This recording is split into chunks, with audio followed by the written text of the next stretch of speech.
அரவிந்தும் அவங்க அண்ணன் திருமூர்த்தியும் சேர்ந்து மகேஷையும் அன்பையும் தீர்த்து கட்டணும்னு முடிவு பண்ணுறாங்க. அன்பை முடிக்கிறதுக்காக போலீஸை ரெடி பண்ணி போலீஸை வச்சு என்கவுண்டர் பண்ணி அன்புவை கொலை பண்ணணும் அப்படின்னு திட்டம் போடுறாங்க. ஆனால் அங்கே இருக்க இன்ஸ்பெக்டர் அன்புவுக்கு தெரிஞ்சவர், அன்பை பற்றி தெரிஞ்சவர் அப்படிங்கிறதுனால அன்பு கிட்ட உண்மையை சொல்லி நீ தப்பிச்சு போயிடு, உன்னை யாரோ மாட்டி விடணும்னு நினைக்கல, உன்னை கொல்லவே நினைக்கிறாங்க அப்படிங்கிற உண்மையை அன்பு கிட்ட சொல்லிடுறாரு.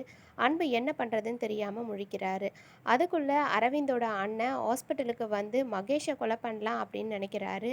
ஆனால் ஆனந்தி இவரை பார்த்துட்டு, இவன் எங்கேயோ பார்த்துருக்கோமே, இவன் அந்த கொள்ளைக்காரன் தானே, இவன் எதுக்கு இங்கே வந்திருக்கான் அப்படின்னு சொல்லி அவர் பின்னாடியே போகிறாங்க. அவன் நேராக மகேஷ் ரூமுக்கு போய் கத்தி எடுத்து மகேஷை கொல்லலாம்னு நினைக்கிறாரு. ஆனால் ஆனந்தி போய் தடுத்துடுறாங்க. மகேஷ்கிட்டேயும் சார் பாருங்க, அன்பு உங்களை கொல்லணும்னு நினைக்கல, இந்த கொள்ளைக்காரன் தான் உங்களை கொல்ல நினைக்கிறான் அப்படிங்கிற உண்மையை சொல்கிறாங்க. மகேஷ் அதை பார்த்துட்டு எந்திரிச்சு தடுக்க நினைக்கிறாரு. ஆனால் அவரால் எந்திரிக்க முடியல. ஆனந்தியே அரவிந்தோட அண்ணன் திருமூர்த்தியை அடித்து அங்கேருந்து துரத்தி அடிச்சுட்டு மகேஷை நல்லபடியாக காப்பாற்றிடுறாங்க. மகேஷும் கண்டிப்பாக அன்பை பற்றி புரிஞ்சுக்கிட்டு அன்பை போலீஸ் ஸ்டேஷன்ல இருந்து கேஸை வாபஸ் வாங்கி காப்பாற்றிடுவார்.